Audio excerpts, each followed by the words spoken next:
শহরের মাঝখানে dark Hulk দাঁড়িয়ে আছে, তার চোখ লাল আগুনের মতো জ্বলছে। সে মাটিতে এক ঘুষি মারতেই রাস্তা ফেটে যায়, গাড়ি উড়ে আকাশে উঠে যায়। হঠাৎ আকাশ কালো মেঘে ঢেকে যায়। বজ্রপাতের আলোয় দেখা যায় ব্লু হাল্ক ফিরে এসেছে। তার শরীর থেকে নীল বিদ্যুৎ ঝলসে উঠছে। ডার্ক হাল্ক চিৎকার করে ঝাঁপিয়ে পড়ে। দুই দানবের ধাক্কায় চারপাশের বিল্ডিং ভেঙে এক ঘুষিতে উড়িয়ে দিচ্ছি। ব্লু হাল্ক এক ঘুষিতে ডার্ক হাল্ককে উড়িয়ে দেয়, কিন্তু ডার্ক হাল্ক মাঝ আকাশে ঘুরে এসে তার বুকে লাথি মারে।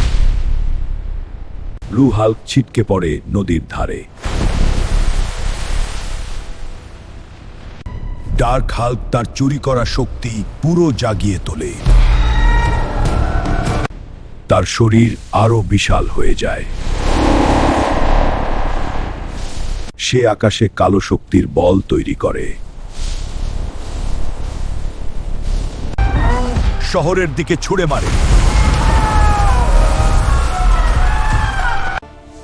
ব্লু হাল্ক বুঝতে পারে এই যুদ্ধ শুধু শক্তির নয়,